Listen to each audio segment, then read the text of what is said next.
Y estamos de vuelta con otro episodio de Dale a la B. Eino Morantín y Emanuel Díaz, aquí estamos para presentarles lo más reciente en el mundo de los videojuegos. Dime a ver, ¿qué de nuevo?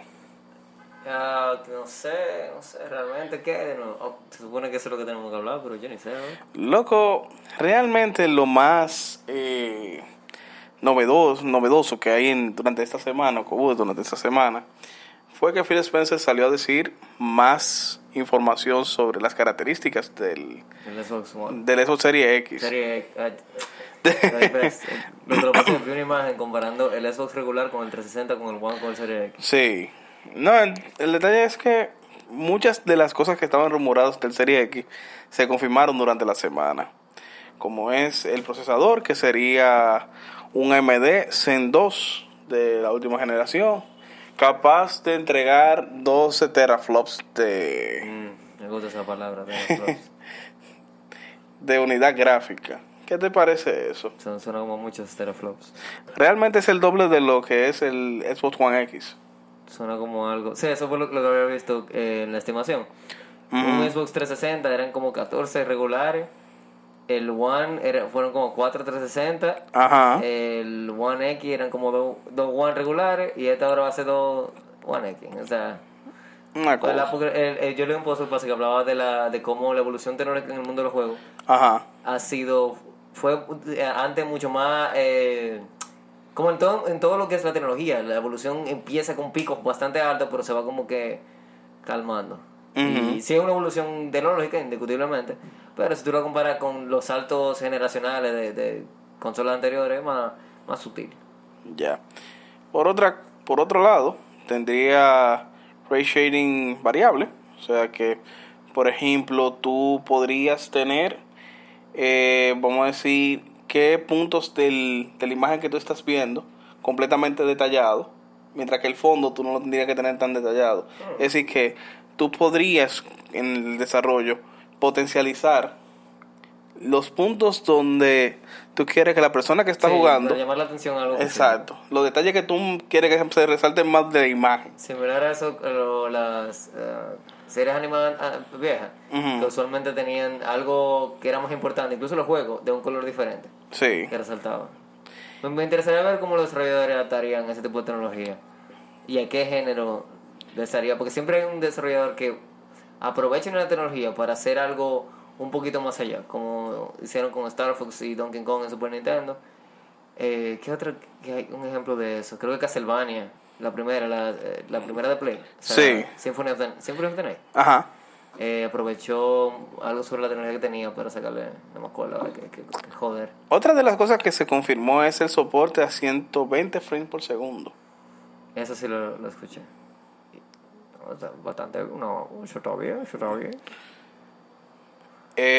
Se va a tener soporte para lo que es HDMI 2.1, para tener que básicamente lo que se estará buscando es de que el Xbox reconozca qué televisión tú tienes conectada y colocar la televisión en el modo de menor latencia posible. También se está trabajando, va a tener un Dynamic Latency Input, que es, por ejemplo, que estaría optimizando de forma dinámica la latencia que tenga entre el control y la consola. Eso está muy heavy para evitar ese tipo de problemas de la que causan a veces el televisor con la consola con un control inalámbrico. De que hay una diferencia entre la conexión. Entonces, a la parte de almacenamiento, confirmaron de que se van a estar utilizando un SSD de la próxima generación, lo cual permitiría que el acceso a los juegos en sí sea más rápido y permitiría de que tú tengas mayor capacidad a nivel de qué tanta data tú puedes sacar del disco duro al momento de tú jugar un juego bien específico. Y hablando de exceso de juegos y de Xbox y eso, ¿tú escuchaste del programa, bueno, no el programa, o la metodología, como sea que le quiera llamar? ¿Tú lo escuchaste el anuncio del Xbox One X Cyberpunk 2077? Sí, de eso. Sí, mira. Una de las características que tiene el Serie X es algo que se llama Smart Delivery. Por ejemplo, el Serie X o el software que va a venir integrado con el Serie X va a determinar qué consola o qué versión de las consolas, porque por ejemplo estamos diciendo que es una Serie X, todavía no podemos decir que es una sola consola porque también está rumorado el Lockhart, que sería la Serie S, ¿verdad? Entonces, una de las características que viene ya con una actualización para el Xbox One y vendría ya de fábrica con el Serie X, que es lo del Mac Delivery, es que él va a detectar qué versión tú tienes de la consola, Okay. ¿verdad? Va a detectar si tú tienes una televisión de 4K, si tú te has conectado a 4K o no, o a 8K en un futuro. Y él inteligentemente va a elegir, bueno, tú tienes tal consola y tal televisión, la mejor versión de ese juego que te funciona es tal. Ok, o sea que yo puedo jugar mi juego donde sea. Exacto. Bárbaro. Por eso es que dicen que Xbox se está convirtiendo en un servicio. Como hemos mencionado antes. Exacto. Bueno, antes incluso habíamos mencionado la posibilidad de algo similar, pero en ese tiempo lo que dijimos fue que iba a ser como un paquete de patch para Exacto. actualizar una versión Ajá. de Xbox One a una de Serie X. Exacto. No tan lejos de no ahí. tan lejos de la realidad. Sí. Entonces, está el punto de que todos los juegos que ellos vayan a lanzar First Party cuentan con esa característica.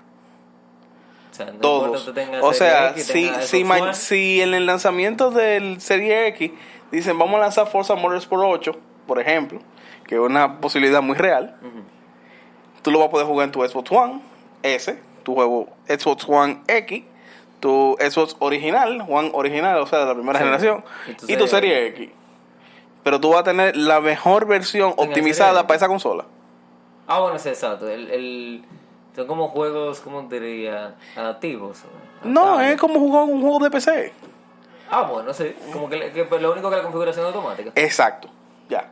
Digo, hasta donde sabemos, te lo trato de dejar. No, es que es automático porque él está detectando cuál es tu monitor, cuál es tu latencia, cuál es la consola que tú tienes. Sí, él está detectando cuál es la mejor configuración que tú puedes utilizar. Optimizado. Optimizado. Entonces, lo de Cyberpunk viene siendo que ellos, como un desarrollador third party, anuncian de que no importa si tú haces la reserva ahora para tu Xbox One, Tú vas a cuando jugar tú como te sea. vayas a comprar tu Serie X, ese juego se va contigo. Y me parece que el primer desarrollador, incluyendo incluso al mismo Microsoft, el primero que ha confirmado que esa funcionalidad. Sí, pero fuera de Microsoft, porque pues, una de las cosas que anunció Microsoft es que está disponible para todos los desarrolladores que lo quieran usar. Ya eso es... a Microsoft se quitó de encima ese problema y dijo, eso no es culpa de nosotros. Un movimiento bastante inteligente. Eso es los desarrolladores si lo quieren usar o no. Usualmente este tipo de situaciones de tecnología disponible hacia una consola, pero que un desarrollador no la usa, suelen ser por problemas del distribuidor de la consola, como ha pasado con el crossplay Sony o el cloud saving en Nintendo. Exacto. Que dicen, no, yo lo tengo ahí. Exactamente. Es ellos que no me dejan. Exactamente. El detalle está de que es una estrategia muy inteligente y que Cyberpunk sea el primer juego que lo haga, un juego que es tan esperado por la comunidad, Es un buen movimiento. es un muy buen movimiento. Además de que, por ejemplo, la línea de venta en Xbox se simplifica aún más. Claro, Yo nada más te tengo que desarrollar un solo juego, te desarrollo las optimizaciones, como decíamos, de las características de tener una misma plataforma, solo que en Serie X va a ser mejorada, porque es básicamente la misma línea de procesadores. Entonces, eso simplifica mucho lo que él entrega. Por ejemplo, y además quita un peso de encima, de decir, bueno, yo compré una versión en esta consola, tendría que vender esa y volverla a comprar, no tengo que volver a pasar por ese detalle. Caso que pasó con muchas personas cuando salió la versión de PlayStation 4 y de Xbox One de Grand Theft Auto 5. De que ya tenía la versión Ya tenía la versión anterior. 360. Estamos hablando de un crossplay, sería. Cross-platform, crossplay. Exacto, un que cross- va más allá de lo digital, es un crossplay Sí. físico incluso. Exacto, porque por Eso ejemplo... nuevo. No, entonces también está el hecho de que no importa si tú tienes un Xbox One y yo tengo un Serie X, podemos seguir jugando. Exacto. No, y que tú vas a jugar, o sea, porque ha existido tal vez un crossplay que, o no un crossplay, retrocompatibilidad de que tú juegas de 360, el mismo juego existe para Play 5, para Play 4 digo, para Xbox One, estoy mezclando consolas Exacto. como un loco. Tú lo puedes jugar en el Xbox One, pero va a ser la versión de 360. No. Tú te compras el juego que sea y no importa lo que la consola que tú juegues, tú vas a jugar la versión de tu consola. Exactamente. La otra característica que ellos anuncian es que tú vas a tener 4 generaciones de juegos, claro, porque en la generación actual se hizo un programa de retrocompatibilidad con Xbox 360 y con el Xbox original. Todos esos juegos que fueron llevados a Xbox One, o sea que ya son compatibles digitalmente, van a ser compatibles con el Serie X. Ya todos los juegos que fueron lanzados en Xbox One se pueden jugar en el Serie X. O sea, ya, sin tener que hacer ninguna mejora. Ya ahí tú tienes el día 1 una librería bastante extensa. Por ejemplo, yo que tengo 100 juegos, ya yo tengo 100 juegos del Serie Exacto. X. O sea, yo no tengo que comprar Grand Theft Auto 5 para el Serie X. No, y que aún el Por Serie ejemplo. X no salga con muchos juegos en salida. Ajá. Una persona que no haya a esta altura comprado el Xbox, tendría sentido, ok, yo puedo comprarlo, porque aún así puedo jugar los juegos de la generación anterior. Exactamente, no, y que facilita la migración. Sí. Lo que pasa es que, por ejemplo, lo que entra en jaque realmente son los juegos. Recuerda que Latinoamérica todavía sigue siendo uno de los mercados donde más juegos físicos se consumen. A excepción de Estados Unidos, donde ya prácticamente el 80%, 85% de lo que compran es digital. Sí, aquí tengo por aquí una noticia de GameStop y cómo está muriendo, pero eso sería para otro día. Eso es noticia para otro día. Y aquí, eso sería bueno hacer un episodio de análisis de qué pasó Las con tiendas GameStop. físicas. Y qué podría eso conllevar en las tiendas físicas De de aquí. acá del país.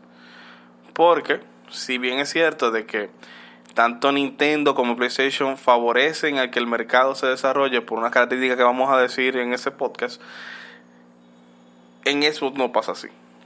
En Xbox tú sí podrías ser 100% digital, porque por ejemplo yo soy un caso de que después de que yo me compré el Xbox One S, yo no he comprado el primer juego físico. Yo incluso tengo el Switch y diría que el 90% de mis juegos son digitales. Yo tengo algunos físicos, algún especial que he visto, o hay todavía hay algunos juegos, que en el caso de Nintendo, que por ejemplo el juego de ejercicio, el Ring Fit Party, solamente existe físico, no hay una versión digital. Por razones entendibles, porque ese amor de Nintendo y de PlayStation también, por esos Esa periferia. física, gracias. Peripherals. Ajá, peripherals. Sí, periféricos. Periféricos, wow, español, ni una vez. Mantiene todavía un poco la existencia del juego físico y del mercado físico en general. Entonces, tú tienes que prácticamente la gente lo que va a hacer es vender la consola y no va a vender los juegos. Porque ya se quita esa tradición de tú vendías los juegos y vendías la consola. Bueno. Entonces, eso en ese sentido.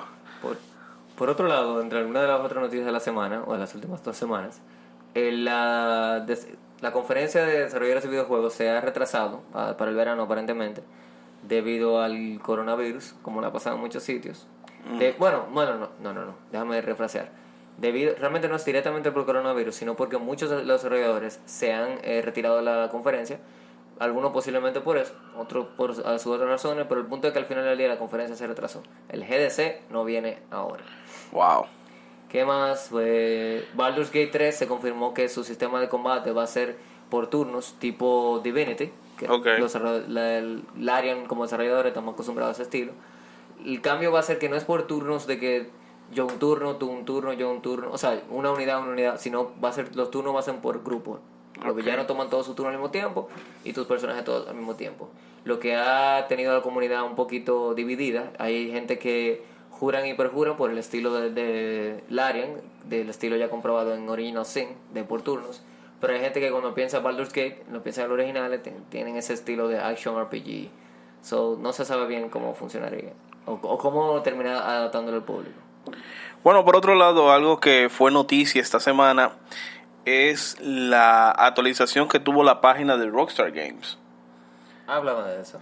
Bueno, normalmente cuando esta franquicia o esta desarrolladora hace una actualización en su página, es que viene algo. Viene algo. Hay unos mensajes dentro de la página, dentro de una de las imágenes, que habla sobre bullying. Todos han encendido las alarmas de rumorología. se han encendido en relación a Bully 2. Los criptólogos, pues, bully, o sea, Pero también puede ser por otro lado de que, como ha pasado en casos anteriores, el mensaje no tenga nada que ver y salga otra cosa. También se puede rumorar de que Grand Theft Auto 6 esté de camino. pudiera ser un red herring, como un desvío. Sí. Como a veces hacen la compañía. Sí, entonces, ¿cómo sería el escenario en un lanzamiento de nueva generación de consola con un Grand Theft Auto 6 en el mercado? Honestamente, yo ni siquiera lo había pensado, porque pensaba que en el ciclo de desarrollo, con el ciclo de desarrollo que tiene Rockstar, de bastante largo de juegos, Exacto. y con todo lo que se ha, en los últimos 2 años se ha hablado sobre la sobreexplotación de los desarrolladores y la mala, principalmente de Rockstar y entre otros desarrolladores, pero la mala reputación que les ha traído, no sé, me encontraba con una GTA antes del 2021 hubiera sido demasiado rápido, pero todo es posible. Pero sería definitivamente un yo lanzamiento considero impresionante. que no, porque el lanzamiento de Grand Theft Auto 4 fue en el 2008. 5 años más tarde, obtuvimos lo que fue Grand Theft Auto 5. En el 2013, en su lanzamiento original, en Xbox 360 y en PlayStation 3. Luego, el año siguiente, vino el lanzamiento en la consola PlayStation 4, Xbox One y PC. Entonces, para iniciar un desarrollo que vamos a decir terminó en principio del 2013, porque el lanzamiento fue como en noviembre, casi justo con el lanzamiento de la nueva consola. Decir que esto tiene casi 7 años desarrollándose, Grand Theft Auto 6, digo sí, exacto, no considero que es un periodo de tiempo corto. No, mira lo que como yo lo veo. El Rockstar de ese espacio entre Grand Theft Auto 4 y Grand Theft Auto 5 no es el mismo que el Rockstar de 5 y lo que vendría siendo la 6. No, para nada. En ese tiempo han aplicado más recursos a lo que son los modos online, tanto de Grand Theft Auto como de Red Dead Redemption, y estuvieron desarrollando el RDR2, que le tomó mucho tiempo y sangre y lágrimas. Uh-huh.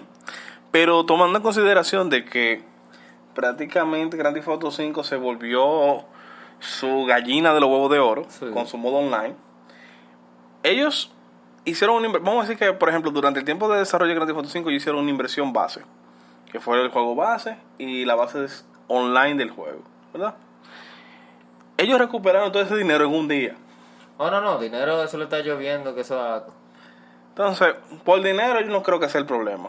Yo digo más por ti, como digo, con un desarrollo como fragmentado como lo tienen ahora, no sé si han podido... No, porque por ejemplo lo que hacía Rockstar a lo último era tratar de unir los diferentes estudios en un megaproyecto. O sea, ellos trataban Red Dead Redemption 2 y Grand Theft Auto 5 como un megaproyecto. No, desarrollenlo por parte. Cada agencia que desarrolle una parte del juego. Y todas se unen. Bueno, pudiera ser que han estado trabajando en la sexta por separado y que ahora que Red Dead ya salió, tiene su tiempo que salió realmente, ya se han unido todas por la sexta. Lo que tal vez, bueno, sí. Aún así, siento que el 2020 sería un poco temprano, pero si saliese, realmente sería algo que dejaría mucho de calor.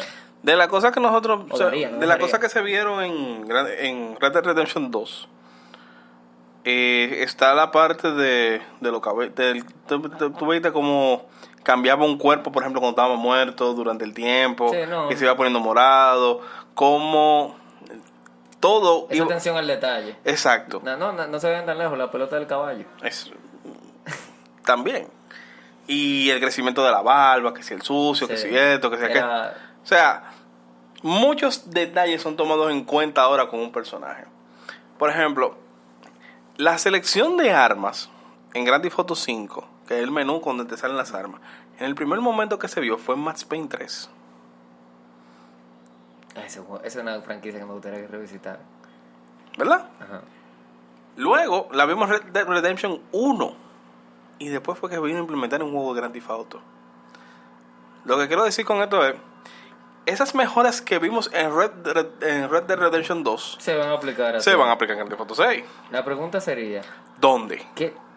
Bueno, ¿dónde? ¿Y qué tanto del estilo de diseño de Red Dead Redemption 2, ese estilo ultra real y ultra orientado al detalle, se vería trasladado? Pero yo siento que si se va tan ultra real como quiere ser a veces RDR, le haría daño a Grand Theft Auto. No. ¿Tú crees que no? No. No. Yo me refiero a la jugabilidad, no tanto al No, aspecto no, gráfico. está bien, pero no. Ok. No. ¿Por qué tú dices que no? Porque le incrementaría el nivel de dificultad que tiene el juego. Eso es cierto, pero tendrían entonces que mejorar la mecánica de tiro que tiene actualmente. Que es una de las mejores mecánicas de tiro que tiene Grand Theft Auto 5, sí. ¿Qué tiene que? ¿Qué tiene que? ¿Qué? De las últimas Grand Theft Auto. Termina esa oración. ¿Eh? Termina esa oración. ¿Qué tiene que? Si ¿Qué? dice un juego open world, bueno. Bueno. Pero si tú me dices un juego de tiro, no. No, pero yo no puedo. somos Espérate. locos. Yo no lo estoy comparando con un shooter directo. Ok, un juego open O- world. un puede juego ser, open world. Puede ser. Sí. Pero podrían ser mejor. Pero vas a seguir. Está bien, está bien. Entonces, si tomamos en consideración de que lo podemos llevar a un efecto más realista, por ejemplo, tú no tendrías que andar con un cargamento de 50 armas En un personaje. en un solo personaje. Porque recuerda que, por ejemplo, Grand Theft Auto 5, la innovación que trajo fue que tú podías tener 3 personajes al mismo tiempo. Sí. Entonces tú podrías tener un personaje que sea especialista en un tipo de arma en específico. Sería interesante, eso te consideraría, si la futura Grand Theft Auto, ya que introdujeron el tema de varios personajes, le diera más individualidad al personaje. No sé si, tal vez, no quisiera decir RPG, un aspecto... Es como que, bueno, sí, la parte de los elementos de RPG se dice... Es interesante. No, bueno, Grand Theft Auto San Andreas fue la que más trajo elementos de RPG. Realmente, con el tipo de evolución y personalización. Porque que tú tenías que alimentar el tigre, Ujú. tenías que llevarlo al gimnasio, Hacer ejercicio. aprender nuevos movimientos de defensa, que daba kickboxing, karate y boxeo. Tú también podías cambiar, que fue el primer juego que introdujo el cambio de vestuario, parece con el universo en tiendas, para variar el estilo de la persona en función de X o de Y. Pero entonces, una de las características que más se rumora, tome esto con un salero bien adecuado, es que la próxima Grand Theft Auto tendría saltos generacionales. O sea, no se manejaría en una sola línea de tiempo, tendría varias líneas de tiempo. Ese sería un concepto interesante para Grand Theft Auto. Entonces, de cómo vamos a decir, un antihéroe varía en el tiempo. No solo tanto el héroe. El antihéroe, porque no es un bueno, héroe, es un el antihéroe. No tanto eso. La ciudad. Sí. Vamos a hacer un cambio generacional Sí. de como si empiece tipo 40-50. No. tan Porque, lejos. porque es que el ambiente en el que se ha desarrollado Grand Theft Auto es de 1985 Para arriba. no está para arriba, hasta el 2010 más o menos, hasta la era 2010. Entonces, habría que analizar que el juego lleve la temática de cómo terminó los 10 ahora, en el 2020, y cómo se ve 5 o 6 años en el futuro. Pero volviendo a esa línea, porque quiero irme un poco más allá. Me gustaría ver, o sería impresionante para mí ver, una Grand Theft Auto que mezcle elementos de otras propiedades. Por ejemplo, una Grand Theft Auto que mezcle, como tú dijiste, los saltos generacionales, mezcle sus elementos, ¿cómo era? L.A. Noir. Ujú. Estamos Que hablando tenía un estilo de investigación, que tú tenías que preguntar, que tenías que adivinar, que era un estilo como investigativo. que tú tuvieras un personaje en una historia similar en años, qué sé yo, 50, 60 Ujú. o más atrás. Entonces tú, un más antihéroe, 80, 90, más mafia tal vez. Es y que- luego alguien más moderno. Es que muchos de esos detalles de lo que a nosotros nos gustaría ver se han visto reflejados en lo que es la versión online de Grand Theft Auto 5, porque tú has tenido paquetes de misiones que son de asalto a propiedades, a bancos, has visto asalto a un casino, has visto también Haciendo asaltos. Sí, no, haciendo crímenes, ya. haciendo crímenes y que tú eres de que... Crímenes de collar blanco, como dicen. Sí, también. Y también tú has visto, por ejemplo, de que el regreso de Tony Prince, con The Battle of the Gay Tony, que prácticamente regresa a la ciudad y tú con él fundas una discoteca, que es lo que te sirve para una unidad de lavado de activos. Entonces, tú has tenido toda la variante en hacerla online. Ahora, interconectar muchas cosas de la historia son otras. Y si, por ejemplo, lo quisieran llevar completamente RPG, pero que ese no es el fuerte de Rockstar. No. El fuerte de Rockstar es contar una historia. Aunque tenga elementos de RPG, pero el fuerte es contar una Bueno, tiene, por historia. ejemplo, RDR tiene bastante. Sí, no pero te RPG. al final de cuentas, ¿qué está contando? Una historia, en capítulos. Pero veremos. ¿Saldrá o no saldrá? Yo, y más si tuviera así esos saldos generacionales, no sé, siento que 2020 es muy rápido. Pero puede ser, todo es posible. Bueno, nada, señores, con esto... Yo, una última noticia que quisiera mencionar, Ah. antes que se me olvide. Antes que se me olvide de nuevo. Entre otros anuncios que se hicieron la semana, entre las últimas 2 semanas, está Platinum con su previamente anunciado 4 grandes noticias, su proyecto 4. La primera había sido el remaster, vamos a decir, bueno, no remaster, el port que va a ser de Wonderful 101 a las generaciones actuales. Ok. La segunda resultó ser lo que ellos llaman el final a su trilogía de héroes, que comenzó con Beautiful Joe y Wonderful 101, trilogía no secuenciales porque no están conectados a los juegos. Y el siguiente juego sería un juego como Beautiful Joe, fue un juego inspirado en Kamen Rider, o sea, tipo Power Ranger, vamos a decir. Y Wonderful 101, un juego inspirado, bueno, pues ese fue más Power Ranger que Beautiful Joe. Este sería inspirado en Ultraman, o sea, pelea con monstruos gigantes, pelea con Kaiju tipo Godzilla. Solamente tenemos un teaser, así que no sabría bien cómo sería, pero como juego de Platinum será de acción y probablemente será muy interesante. El último anuncio que hicieron, el tercero, todavía no sabemos cuál sería el cuarto, fue que crearían un nuevo o sea, un estudio secundario para enfocarse en juegos de live, ¿cómo se dice? En Game as a Service. Juegos que continúen manteniéndose vivos, que no sea una entrega sola. Pero de ahí allá no tenemos más detalles. Se rumora que esto pudiera estar vinculado a la compra que tuvieron por parte de Tencent, pero fuera de eso no se sabe mucho. Y ya, ahí acaba. Bueno, nada, señores, nos vemos en la próxima. Quédense bien.